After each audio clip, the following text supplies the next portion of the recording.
Olá, boa tarde a todos e a todas. Primeiramente, eu gostaria de me apresentar, né, para que vocês saibam um pouco mais a respeito de mim. Meu nome é Leonardo Sebastião Delfino de Souza. Eu sou graduado em Direito pela Universidade do Estado de Minas Gerais, pela UENG aqui de Ituiutaba. Sou especialista em Direito da Criança, do Adolescente e do Idoso pela Universidade Cândido Mendes. E atualmente eu estou cursando a pós-graduação, o mestrado em Geografia pela Universidade Federal de Uberlândia, né? Pelo PPGEP. E eu estudo no mestrado a questão da territorialidade da intolerância religiosa, né?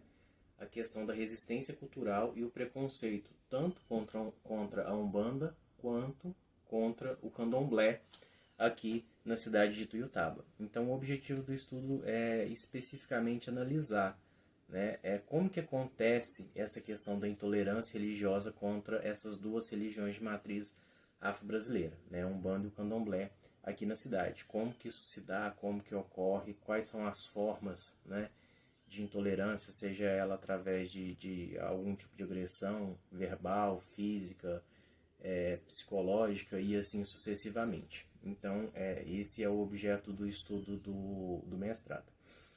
Antes de entrar no assunto, especificamente, na fala que eu trouxe para ter com vocês hoje, eu gostaria de agradecer, primeiramente, a equipe organizadora do evento, né, que realizou esse convite em relação ao terceiro seminário da diversidade religiosa afro-brasileira e questões étnico-raciais na atualidade, e a todos vocês que estão participando do evento, que estão engajados nessa temática, que não deixa de ser extremamente importante e fundamental no que diz a esse assunto.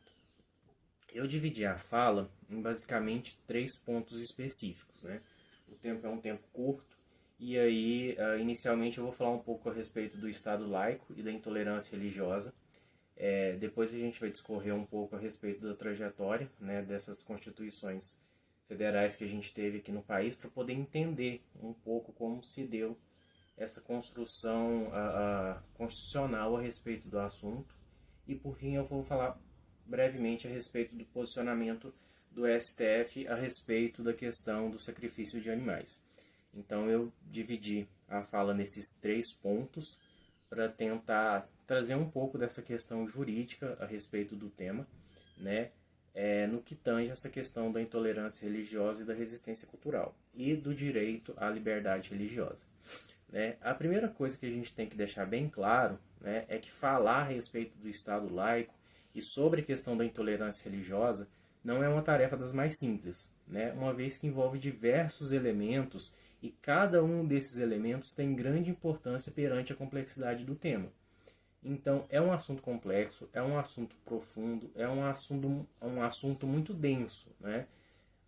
Que se precisar falar, a gente fica falando por horas, porque assim, não envolve somente uma questão. São vários assuntos, são vários temas que estão envolvidos nesse ponto, nessa temática. Então, é um assunto bem profundo. A gente sabe que a intolerância religiosa e o racismo são problemas complexos que vão envolver diversos campos de força e que a solução para esses referidos processos eles não se encontram apenas na lei ou na justiça, né? Isso é bem mais amplo do que um aspecto legal. E a gente entende que para diminuição, para minoração desses efeitos, é necessário uma série de fatores, né? Dentre eles a resistência cultural, o fato da militância política, a inserção desses sujeitos excluídos no sistema de ensino, dentre diversas outras políticas. Então, assim, é um conjunto de ações que devem ser tomadas, que devem ser organizadas para que ocorra gradativamente, paulatinamente, essa alteração, né? Essa modificação no que tange a intolerância religiosa no nosso país de uma forma geral. E um desses fatores é a questão legal, né? Então, embora a lei não seja a única forma de combate ao racismo e a essa intolerância religiosa, é um dos modos ao qual o cidadão tem de recorrer para ver modificado, para ver alterado uma situação que já ocorreu, né?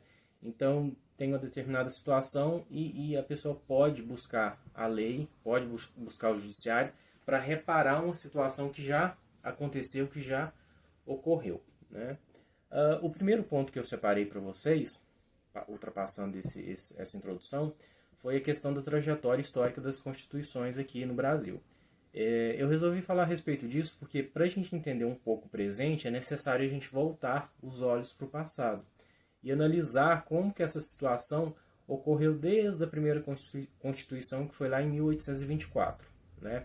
Então, essa Constituição de 1824, ela já regulava como que se daria a questão religiosa no Brasil, né? No nosso país.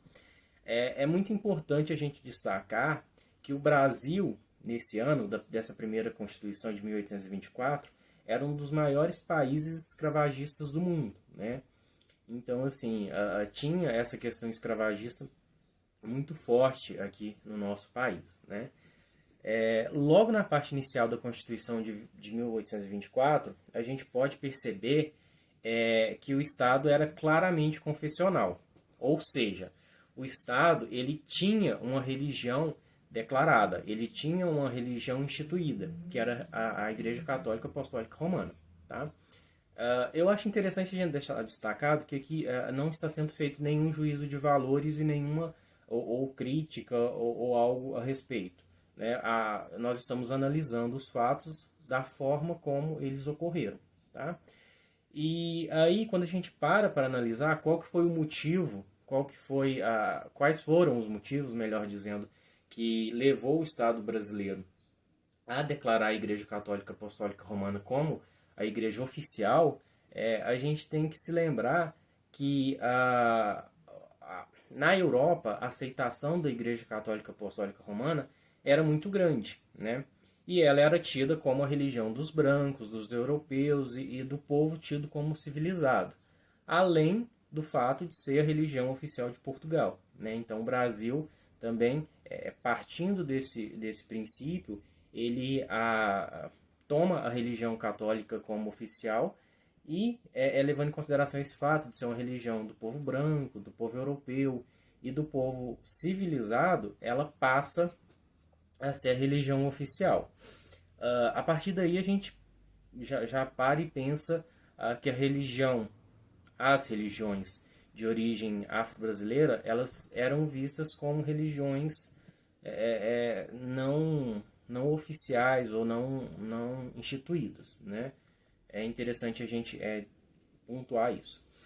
Já no título 1 da Constituição de 24, fica bem clara a questão da materialização do Estado confessional.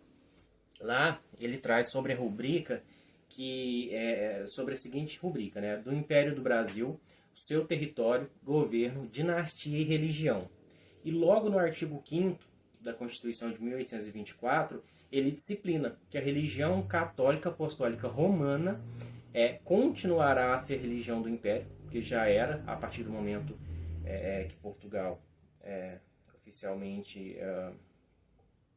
o país que administra o Brasil, né?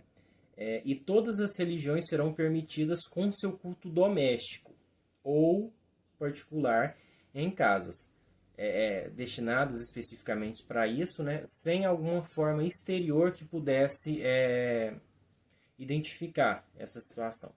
Quando a gente para analisar isso, a gente percebe que o permissivo constitucional do artigo 5º, ele autorizava o culto doméstico ou particular somente no âmbito da residência do indivíduo, né? E isso gerou grandes impactos nas religiões de matriz afro-brasileira, tendo resultado até nos dias atuais, né? Se a gente para ver, atualmente, boa parte dos terreiros de Umbanda, eles funcionam em cômodos situados no fundo dos quintais, né? Então a gente vê um resquício lá de 1824, que permitia somente que isso fosse praticado no fundo de casa, né? A gente vê reflexos dessa situação até nos dias atuais, no qual os terreiros de Umbanda, muitas das vezes, eles ficam no fundo das residências, né? Acaba que isso é um resquício daquela época. A Constituição de 1824, além de declarar como religião oficial a Igreja Católica Apostólica Romana, ela limitava também a questão da liberdade de culto, que a gente vai fazer uma diferenciação da liberdade de crença e da liberdade de culto um pouco para frente, né? Então tinha essa diferenciação. Embora ela consagrasse a liberdade de crença, ela limitava a liberdade de culto. Já que o artigo 5º lá proclamava a religião católica como a religião do império, sendo que todas as outras seriam permitidas apenas no culto doméstico, né? Então havia essa restrição, né? Tinha essa permissão de crença, mas não havia essa questão do culto. Todos os dispositivos da Constituição de 1824 que tratavam desse assunto disciplinava nesse sentido, né?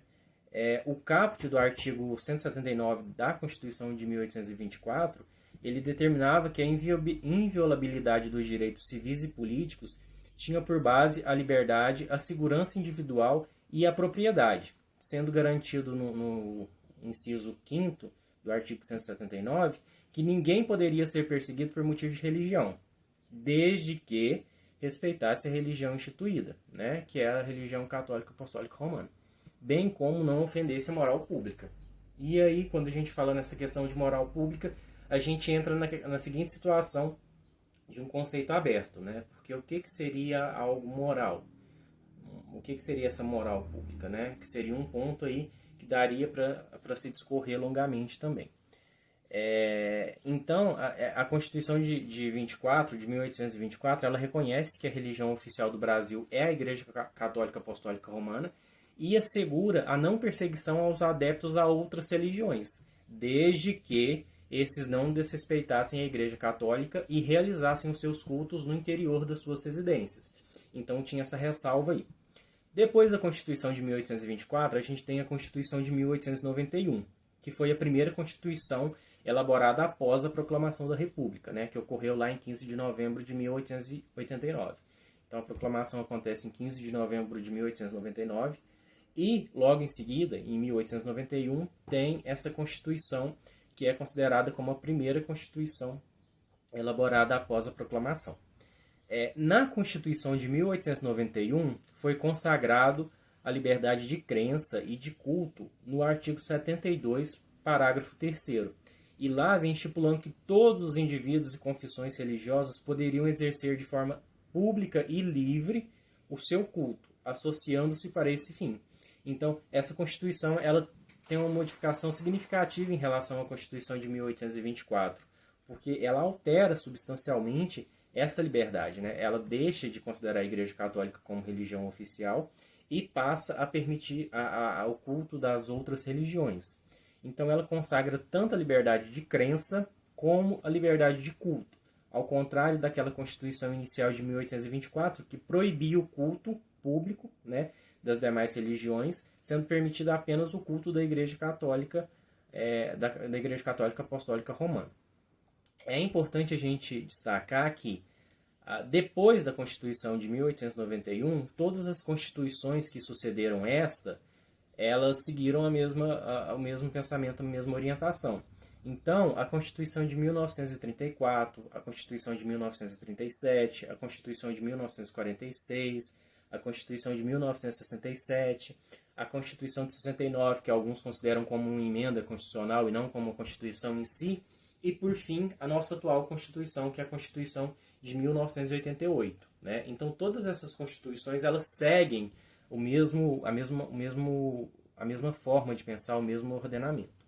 Só que a gente tem que se atentar para uma coisa, que os mais de 300 anos de escravidão que existiram no Brasil, eles produziram, sim, uma sociedade racista e, portanto, uma sociedade preconceituosa em relação à religiosidade negra. Então, isso trouxe marcas, né? E essas marcas, ao meu ver, persistem até os dias atuais. Então, quando a República torna esses cultos livres, eles, na realidade, estavam abrindo as portas para o movimento protestante, né?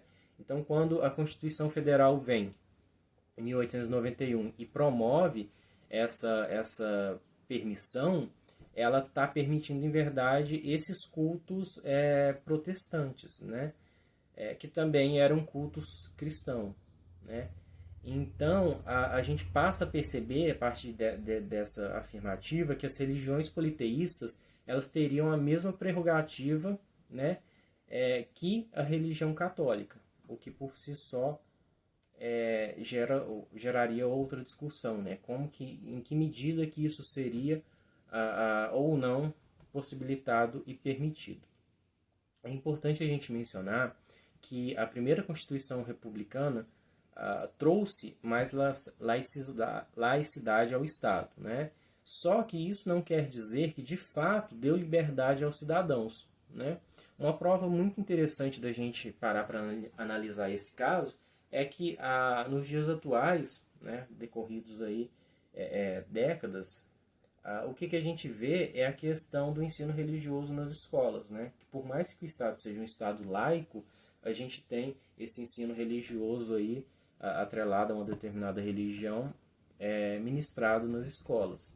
Então isso é um resquício, isso é uma marca que ficou de lá.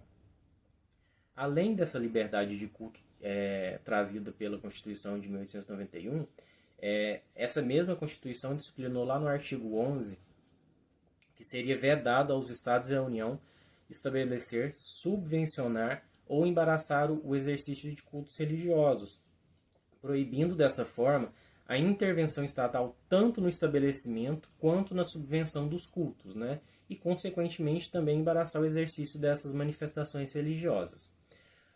Outro ponto que é importante a gente colocar é que muitas vezes o candomblé não era, um dos exemplos, o candomblé não era considerado como uma religião, ele era considerado como uma seita menor.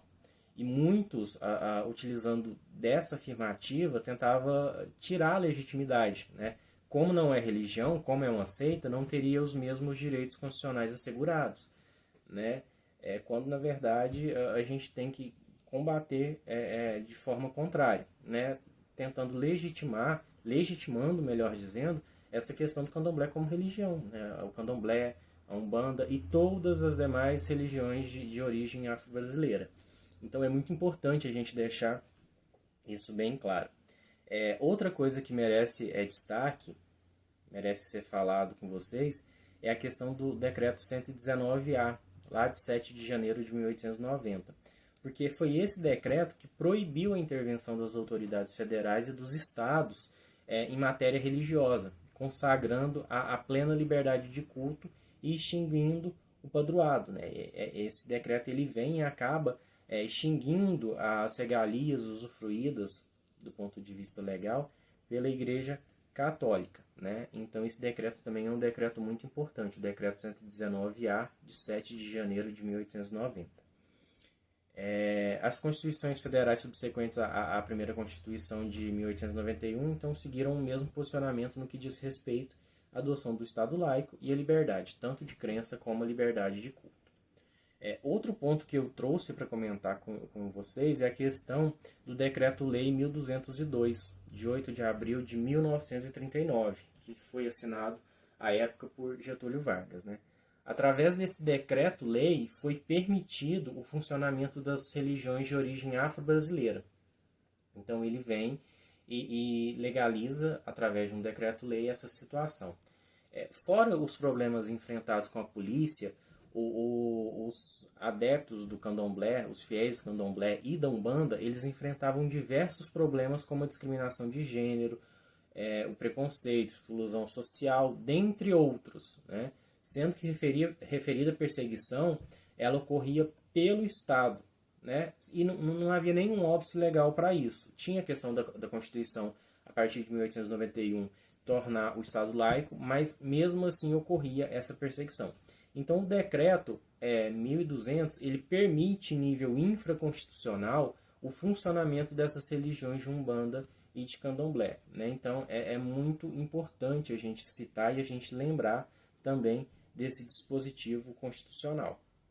A repressão e a intolerância ao candomblé, elas haviam passado a ser organizadas e institucionalizadas, né? Uma vez que a partir de então se fazia necessário o requerimento de um alvará de funcionamento junto às delegacias de jogos e costumes, com a cobrança inclusive de taxas para a realização de cerimônias religiosas. Então, havia necessidade de você requerer esse alvará, havia necessidade de você pagar por esse alvará, e esse alvará não assegurava qualquer tipo de proteção por parte do Estado, né? E os terreiros continuavam a ser invadidos pela polícia, que a cada dia tornava-se mais violenta, até mesmo com a expedição de ordens de prisão e as mais variadas formas de intimidação. Então, esse fato ele vem sofrer uma mudança radical com a Constituição Federal de 1988, né? Que é considerada como a Constituição Cidadã e que ela trata de uma forma mais respeitosa as comunidades de matriz afro-brasileira. Então, a Constituição de 88, que é a que está atualmente em vigor, de 1988, ela vai assegurar lá no artigo 5º, inciso 6º, que é inviolável a liberdade de consciência e de crença, sendo assegurado o livre exercício dos cultos religiosos e garantido na forma da lei a proteção aos locais de culto e às suas liturgias, trazendo, né, dessa forma, como garantia fundamental, 3 tipos de liberdade, que é a liberdade de consciência, a liberdade de crença e a liberdade de culto. Então, a Constituição de 88, ela permite, ela segura essas 3 liberdades. O indivíduo vai ter a liberdade de consciência, a liberdade de crença e a liberdade de culto, da qual eu vou falar para vocês a seguir. Um ponto que eu acho importante ser destacado também é a questão do o que seria o Estado laico, né? Quando a gente fala que um Estado é laico ou não confessional, que são 2 termos sinônimos que podem ser usados para se referir à mesma coisa, nós estamos afirmando que referido Estado não adota oficialmente uma religião, sendo livre aos cidadãos que lá habitam escolherem o tipo de crença que professam. Então, todas as vezes que a gente fala que um Estado é laico, a gente está falando que um Estado não adota oficialmente uma religião, né? Que esse Estado ele tem como possível todas as formas religiosas. O conceito de laico é algo independente de qualquer confissão religiosa, e atribuir livre consciência do indivíduo da adesão ou não a uma religião é permitir a ele a liberdade de crença, opinião e pensamento. Então, através desse caráter laico, que é possível existir a pluralidade cultural humana, além de garantir a liberdade de escolher ou não entre uma religião. Porque quando a gente fala nessa questão de Estado laico, é importante deixar claro que o indivíduo ele pode escolher uma religião que ele quer seguir, como ele pode não escolher qualquer tipo de religião. Ele tem o direito de não acreditar em nada. Essa laicidade é questionada quando existem grupos religiosos que se apossam, né, desse poder político para fazer valer seus direitos religiosos. Então, a gente tem um Estado que oficialmente é laico, mas a gente percebe que muitas vezes alguns grupos ocupam, se apossam, né, desse poder político para fazer valer os seus interesses. Nesse caso, o Estado se torna uma extensão ideológica das igrejas ou das denominações que logram formar bancadas legislativas, né? O que consegue através do Poder Executivo.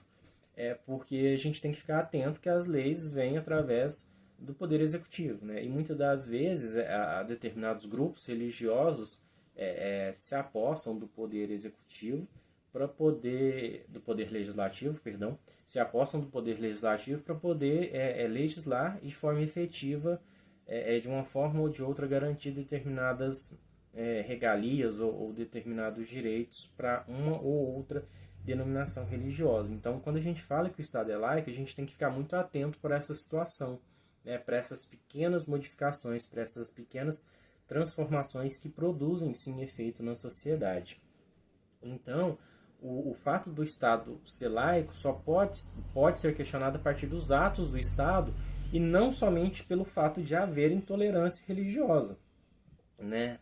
Não somente pelo fato da existência dessa intolerância, mas pelo modo como o Estado se organiza e, de uma forma ou de outra, disciplina isso. A Constituição, lá no artigo 5º, inciso 6º, ela segura, né, aquela liberdade de crença, de culto e de consciência, e através de referido dispositivo, nós percebemos claramente a existência dessas 3 garantias, né? A liberdade de crença, a liberdade de culto e a liberdade de consciência. A liberdade de consciência, ela consiste na adesão a determinados valores morais e espirituais, né? Então, quando eu falo na liberdade de consciência, eu estou falando na possibilidade do indivíduo a se adequar, a se aderir a determinados valores, sejam eles valores morais ou valores espirituais, independente de qualquer aspecto religioso, né? Podendo se determinar no sentido de crer em conceitos sobrenaturais propostos por alguma religião, por alguma revelação, ou até mesmo rejeitar qualquer tipo de revelação divina, né? Ou não ter crença em qualquer tipo de Deus, deidade, divindade, ou não acreditar em nada. Então, quando a gente fala dessa liberdade de consciência, a gente está deixando aberta essas duas situações, né? Tanto a liberdade de crer como a liberdade de não crer. Quando a gente fala a respeito disso, o indivíduo pode aderir ou não a qualquer tipo de valores morais ou espirituais, desde que a referida atitude não desrespeite o ordenamento jurídico vigente, né? Então tem essa questão de respeitar o ordenamento.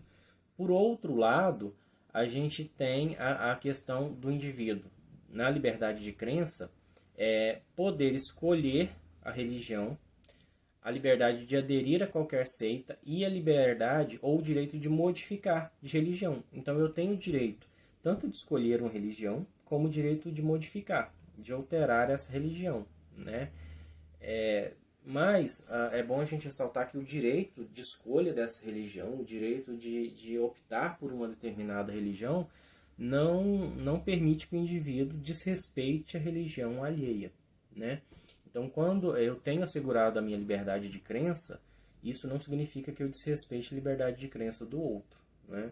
Porque o meu direito vai até onde começa o direito do outro. Então, é muito importante a gente deixar claro essa situação e essa diferenciação, tá? Outro ponto que deve ser falado é a respeito da liberdade de culto, né? Que é o terceiro tipo de liberdade. A liberdade de culto é a permissão para exteriorização da crença. É a autonomia que o indivíduo tem em definir os atos da religião em si, né? Então seriam as cerimônias, as reuniões, as tradições. Então, o fato de eu ter uma religião e de eu ter uma crença já é há muito tempo assegurado. Agora, a questão da liberdade que eu tenho em relação à questão do culto é o modo que eu tenho, a permissão que eu tenho para exteriorizar esse culto, né? Isso se dá através das reuniões, isso se dá através das missas, isso se dá através dos cultos, isso se dá através das reuniões. É a forma que eu tenho de exteriorizar, né, essa crença que eu tenho. Então, atualmente, nós temos os três tipos de garantias assegurados, né?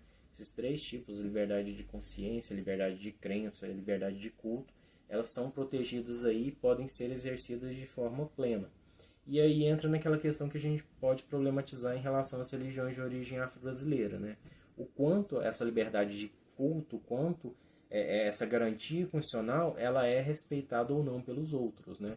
Como que isso se dá, como que isso ocorre.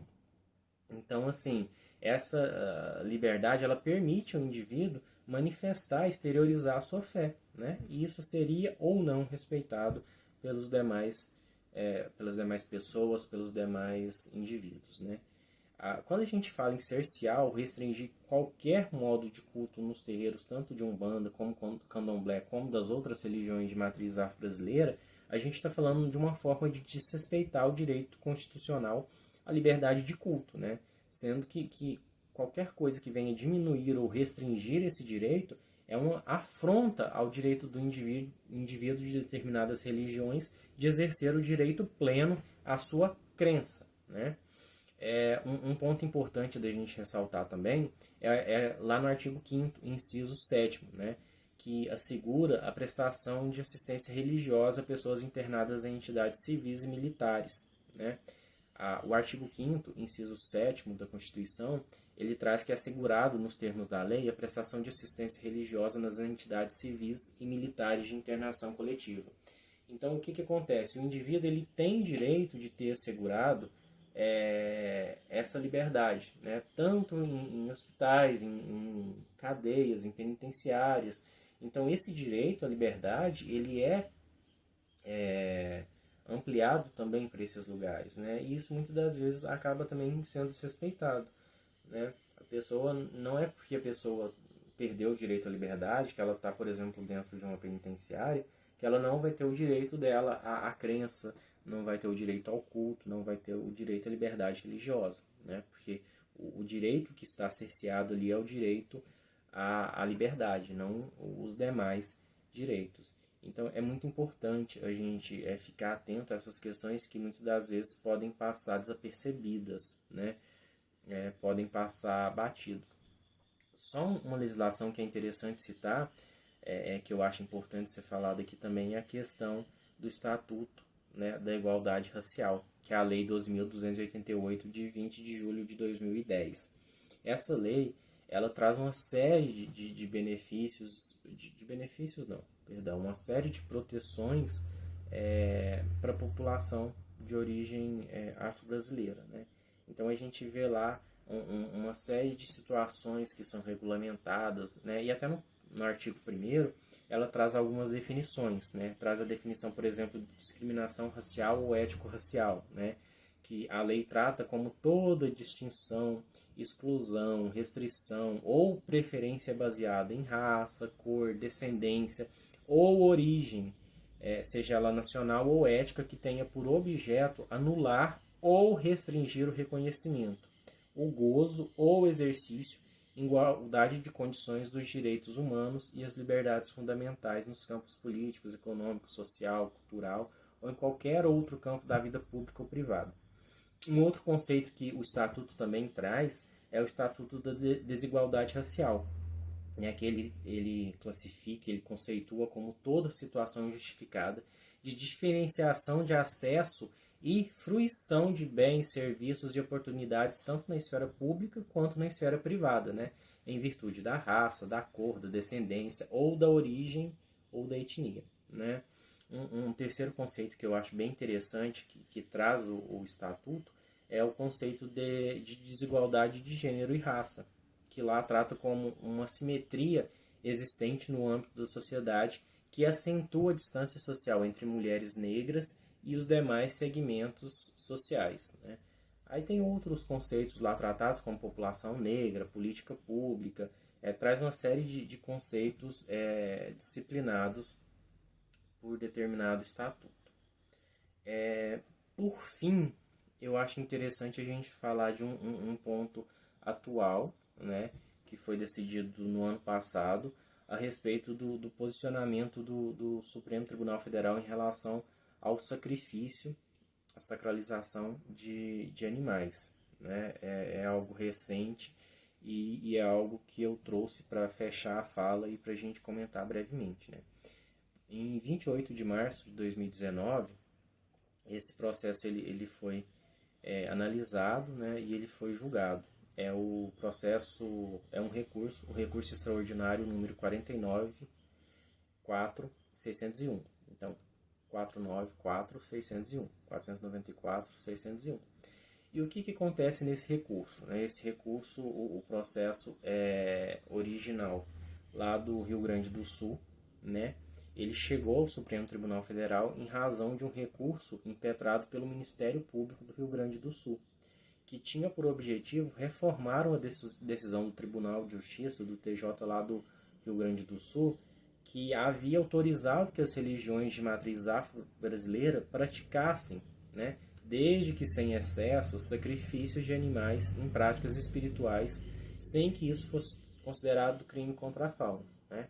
Havia uma lei no Rio Grande do Sul, e aí vem uma nova legislação não incriminando a sacralização de animais, né, por terreiros, né, de candomblé. E aí o Ministério Público ele pega e recorre disso, falando que, dentre várias coisas, que o Estado não teria competência para poder legislar em relação a esse assunto, né? E o Supremo Tribunal Federal, ao apreciar o assunto, ele decidiu que tanto a prática quanto os rituais relacionados ao sacrifício, né, barra sacralização de animais, eles fazem parte de um patrimônio cultural e material e pertencem à forma de viver das várias comunidades religiosas, especialmente aquelas que praticam a liberdade religiosa a partir das práticas não institucionais. Então o Supremo ele entende que o que ocorre com isso, na verdade, é a prática, né, é o exercício de uma prática religiosa, né? Até porque a sacralização, às vezes, ela é muito mal interpretada, ela é muito mal vista e não é vista da forma como realmente ocorre, né? Então, voltando ao Supremo Tribunal Federal, a Suprema Corte Brasileira destacou que o modo comunitário de culto é merecedor da proteção constitucional. E esse modo não viola o princípio do Estado não confessional, né? Então, desse modo, essa proteção específica ao culto das religiões de matriz afro-brasileira é compatível com o princípio da igualdade, né? Uma vez que existe uma rotulação em torno dessas práticas religiosas que resulta muitas das vezes num olhar preconceituoso e discriminatório sobre referidos cultos. Então, o Supremo, analisando o caso, ele pega e fala, não, o que acontece? Se for para analisar com base na igualdade, esse direito de culto, né, que a gente falou lá atrás, que foi a questão da exteriorização, ele deve sim ser respeitado, ele deve sim ser seguido, né? E ele firma a seguinte tese, né? Que é constitucional a lei de proteção animal que a fim de resguardar a liberdade religiosa, vai permitir o sacrifício ritual de animais em cultos de religiões de matriz africana. Então, o Supremo olha para essa situação da sacralização de animais e vê isso como algo constitucional, né? Bom, se a gente fosse deter e tentar se aprofundar nos assuntos, vai um longo período, porque são questões polêmicas, são questões profundas, são questões historicamente muito importantes, né? Eu tentei trazer para vocês aqui um resumo geral, né, dessa questão do Estado laico, da questão da intolerância religiosa, passei um pouco pelo estatuto racial, né? Tentando ser o minimamente possível e tentando trazer ideias que levem a gente a pensar sobre, a refletir sobre e a ver um pouco como que a legislação tem acompanhado o assunto, né? Ressaltando o fato de ser importante também outras questões em relação a isso, né? Como políticas públicas, políticas inclusivas, a questão da resistência cultural, a questão do conhecimento, dentre outros fatores, não excluindo a questão legislativa, né? A vontade é se prolongar mais nos assuntos, porque assim tem muita coisa para ser falada, mas em razão da questão do que foi determinado, eu vou encerrar a fala por aqui, né?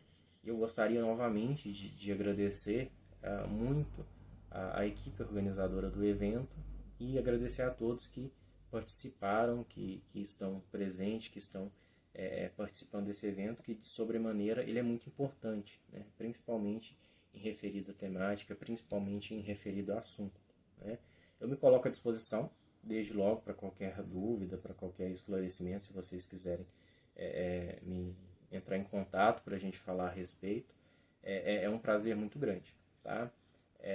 Então é isso que eu gostaria de falar, que eu gostaria de deixar para vocês.